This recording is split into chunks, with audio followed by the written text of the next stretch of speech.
Michael S ओजेडा ने। दोस्तों इस फिल्म की IMDb रेटिंग है 5.9 आउट ऑफ 10 और 82% गूगल यूजर्स ने इसे लाइक भी किया है। वीडियो स्टार्ट करने से पहले मैं आपको बता दूं कि this video is sponsored by जोजो ऐप। अगर आप मेरी तरह मूवीज देखने के शौकीन हैं तो इस ऐप को डाउनलोड करें और लुत्फ उठाएं लेटेस्ट मूवीज का। तो दोस्तों आइए बिना कोई वक्त गवाए शुरू करते हैं आज की एक्सप्लेनेशन।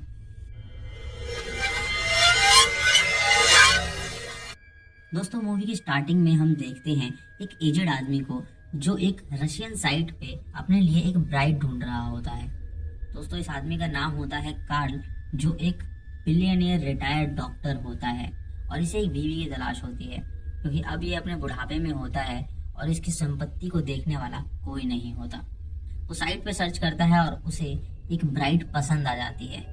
उस ब्राइड का नाम होता है नीना और उसकी एक बच्ची भी होती है, डाशा। यहाँ रशिया में नीना का पति एक ड्रग एडिक्ट होता है जो डाशा और उसका ख्याल नहीं रख पाता है, इसलिए नीना उसे डाशा से दूर रखती है और दूसरी शादी करने का तय करती है ताकि वो डाशा का फ्यूचर बना सके।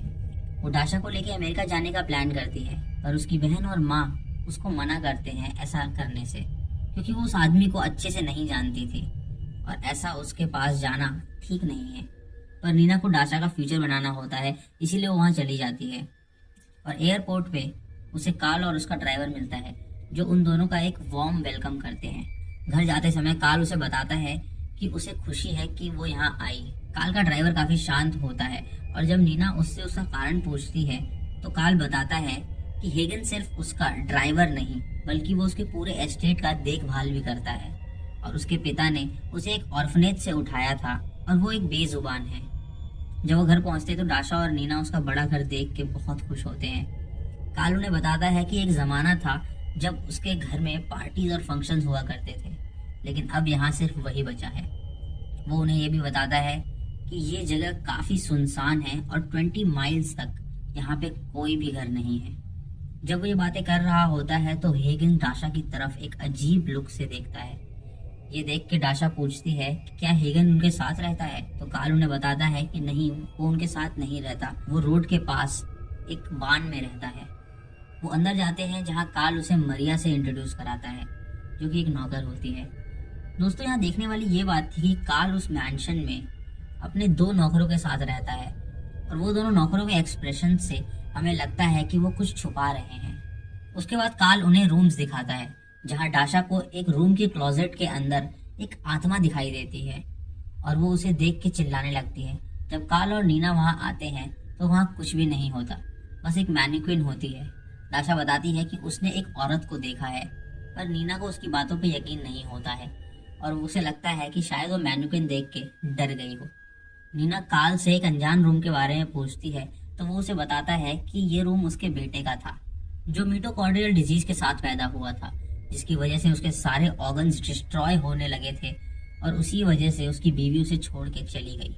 दोस्तों कार्ल के घर में पावर आउटेज भी होता है और कार्ल ने नीना और डाशा को एक रूम में जाने से मना कर रखा होता है और उन्हें एक फोन भी प्रोवाइड करता है ताकि नीना अपनी माँ और बहन से बात कर सके।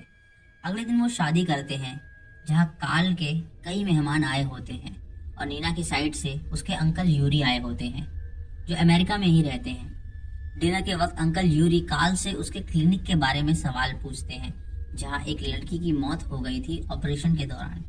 कार्ल उस सवाल को घुमा फिरा के जवाब देता है। डाशा को एक लड़की ऐसा साइन बना के डराती है। दोस्तों यहाँ कार्ल की फैमिली अजीब सी होती है और ऐसा लगता है कि वो सब कुछ ना कुछ छुपा रहे होते हैं। अंकल यूरी को उसकी बातों पे विश्वास नहीं होता है और वो वहां से जाने का फैसला करते हैं। नीना उन्हें गुड बाय करने जाती है तो अंकल यूरी उसे कहते हैं कि संभल के रहना और वहां से चले जाते हैं। और जब वो कुछ दूर जाते हैं तो हेगन उनकी गाड़ी को ठोकर मार देता है और उन्हें जिंदा जला देता है जिससे उनकी मौत हो जाती है। यहाँ रात को नीना कार्ल को ड्रग्स लेते हुए देखती है तो कार्ल उसे बताता है कि अब उसकी उम्र हो चुकी है और वो ये सब कर सकता है। नीना उसे बोलती है कि डाशा से दूर रहे क्योंकि डाशा को ड्रग्स करने वाले लोग पसंद नहीं हैं और कार्ल उसकी बात मान लेता है।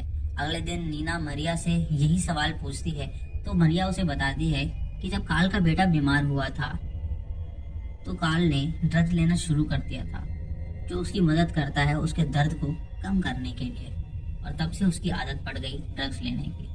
उसी रात डिनर पे कार्ल डाशा और नीना को कल उसके साथ हॉर्स राइडिंग पे जाने के लिए प्रस्ताव रखता है, पर डाशा की तबीयत खराब होने के कारण नीना उसे घर में रहने को कहती है और वही उसके साथ जाएगी हॉर्स राइडिंग करने के लिए। सुबह होते ही कार्ल नीना के घोड़े की सैडल बिगाड़ देता है और उसके बाद वो दोनों हॉर्स राइडिंग करने जाते हैं। इधर डाशा का देखभाल मरिया कर रही होती है और हम देखते हैं कि मरिया डाशा के ड्रिंक में कोई नशीला पाउडर मिला देती है और उसे ऑफर करती है, और जब डाशा वो ड्रिंक पीती है तो उसे नशा हो जाता है और अचानक उसे सामने कोई भूत आता है जिसे देख के वो भागने लगती है।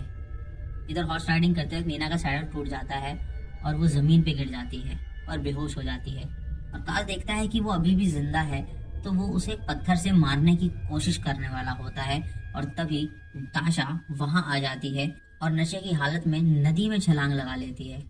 ये देखकर कार्ल रुक जाता है और डाशा को बचा लेता है, और तभी नीना को भी होश आ जाता है। वो सब घर जाते हैं और मेडिकल सपोर्ट लेते हैं।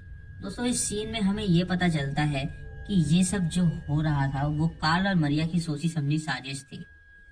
तभी कार्ल सुबह होते ही नीना की घोड़े की रस्सी ढीली कर देता है, और जब वो गिर जाती है तो वो उसे मारने की कोशिश भी करता है, और मरिया डाशा को नशीली दवाई दे चुकी होती है ताकि वो सो सके। लेकिन दोस्तों, यहाँ हमें ये नहीं पता चलता कि वो ऐसा क्यों कर रहे होते हैं।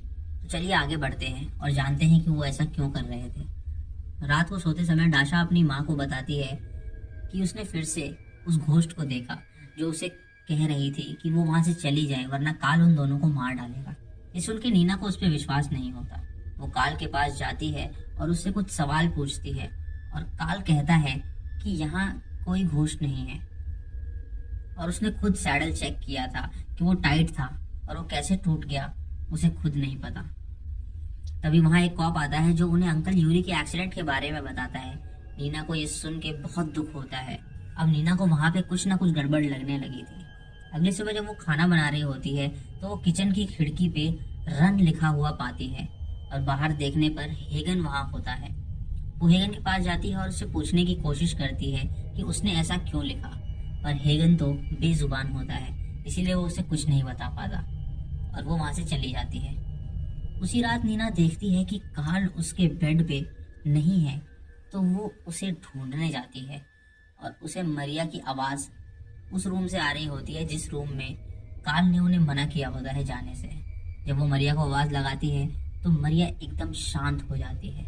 अगले दिन डाशा मरिया को बताती है कि कार्ल कल उसके रूम में आया था और उसे टच कर रहा था। ये सुन के नीना को बहुत अजीब लगता है और वो ये बातें अपनी माँ को बताना चाहती है, लेकिन उसका फोन अचानक डिस्कनेक्ट हो जाता है। वो कार्ल से बात पूछती है तो कार्ल बहुत जल्दीबाजी में होता है, इसीलिए वो चला जाता है और वो बोलता है कि वो डिनर पे आके उससे ये बात करेगा।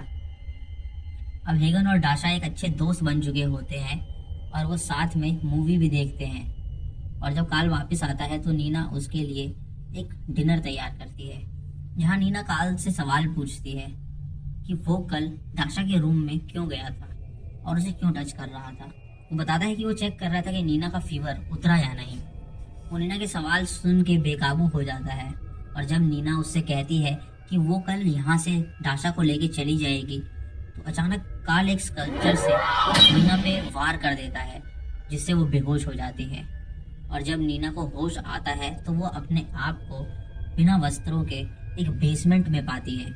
उसे वहाँ बहुत ज़्यादा ठंड लग रही होती है और वो उस बेसमेंट में छानबीन करना शुरू करती है। तो उसे एक एल्बम मिलती है जिसमें कार्ल की पिछली बीवी और बच्चे की फोटो होती है, जो ये दर्शाता है कि कार्ल पहले भी किसी लड़की से शादी कर चुका है और उस लड़की का भी बच्चा था। कार्ल सिर्फ उन्हीं लड़कियों से शादी करता है जिनके पहले से बच्चे होते हैं। दोस्तों, उसे वहाँ पे एक ब्राइड की कपड़े भी मिलते हैं जो शायद उसी लड़की के थे।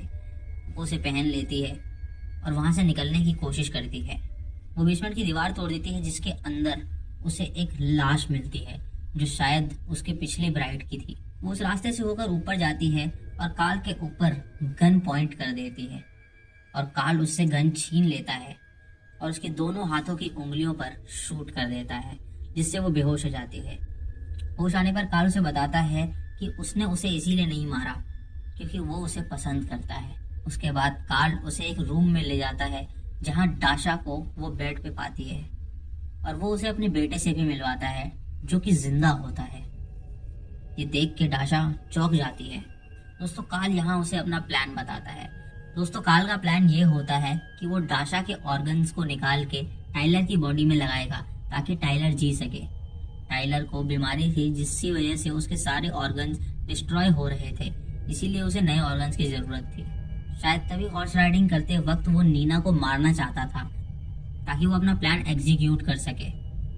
और दाशा को नींद की दवाई तभी दी गई थी ताकि उसका ऑपरेशन वो कर सके। पर नशे में दाशा भागते भागते नदी के पास पहुंच गई और छलांग लगा दी और काल को उसे बचाना पड़ा, क्योंकि अगर वो मर जाती तो उसके बेटे के लिए ऑर्गन्स नहीं मिल पाते। तभी काल उन्हीं लड़कियों से शादी करता है जिनके पहले से बच्चे हों, ताकि वो उन बच्चों के ऑर्गन्स अपने बेटे में लगा सके। दोस्तों अगले सीन में मरिया दाशा को अलग रूम में ले जाती है और उसे मॉर्फिन इंजेक्ट कर देती है। तभी वहाँ हेगन आ जाता है और नीना को बचा लेता है। नीना उसे दाशा को बचाने के लिए कहती है तो वो दाशा को उठा के दूर ले जाने की कोशिश करता है, लेकिन तभी काल उसे शूट कर देता है और मार डालता है। तभी काल के सारे डॉक्टर्स ऑपरेशन के लिए वहां आ जाते हैं और सर्जरी करना स्टार्ट करने ही वाले होते हैं। नीना ये सोचती है कि अब वो क्या करे, तो उसका ध्यान ड्रग बॉक्स की तरफ पड़ता है। वो उसकी तरफ जाती है पर उसे नहीं ले पाती। तभी वहां पे एक आत्मा आती है और वो ड्रग बॉक्स उसके सामने गिरा देती है। नीना वो ड्रग्स लेके एकदम से पावरफुल बन जाती है और एक एक करके सबको जान से मारने लगती है। दोस्तों अब यहाँ मूवी हॉरर से एक्शन की तरफ रुख लेती है, जहाँ नीना सबको ऐसे मारती है जैसे कोई प्रोफेशनल किलर हो। वो एक एक को चुन चुन के मारती है, जैसे उसमें जॉन विक की आत्मा घुस गई हो, और अपनी बेटी दाशा को बचा लेती है। और उनकी मदद एक भूत भी कर रही होती है। दोस्तों ये भूत वही होती है जो काल की पिछली बीवी होती है। ये उसी की आत्मा होती है जो उनकी हेल्प कर रही होती है। और इसी के साथ हम देखते हैं पुलिस वहाँ आ रही है और मूवी खत्म हो जाती है। दोस्तों जब आप ये फिल्म देखेंगे तो आपको इसकी स्टार्टिंग बहुत ही अच्छी लगेगी और मूवी काफ़ी ग्रिपिंग भी है, लेकिन इसकी एंडिंग कुछ हजम नहीं होती है। उसे मॉर्फिन दी गई, उसे जोर से चोट लगी थी, उसकी उंगलियां काट दी गई। इतना सारा दर्द के बाद भी उसका सारा दर्द दूर हो गया एक ड्रग्स लेने से। चलो माना ड्रग्स लेने से दर्द दूर हो गया, पर वो ऐसे उछल उछल के मार रही है लोगों को जैसे उसे कुछ हुआ ही ना हो। और दोस्तों एक सीन में तो काल भूत से बातें करते हुए दिखता है, और भूत से बातें ही नहीं, एक्चुअली वो उससे आर्ग्यू कर रहा होता है जैसे मियाँ बीवी लड़ रहे हो। अरे कौन सा आदमी भूत से यार ऐसे आर्ग्यू करता है। तो दोस्तों इसकी एंडिंग आपको कैसी लगी ये आप मुझे कमेंट सेक्शन में बताइएगा, क्योंकि भैया मुझे तो पसंद नहीं आई। बाकी जो भी मैंने कहा वो मजाक में था। मूवी अच्छी है पर इसकी एंडिंग काफ़ी बेकार है, तो इसे वन टाइम वॉच दे सकते हैं। तो दोस्तों ये थी आज की एक्सप्लेनेशन। अगर आपको वीडियो पसंद आई हो तो उसे लाइक शेयर और सब्सक्राइब ज़रूर करें। तब तक के लिए जय हिंद।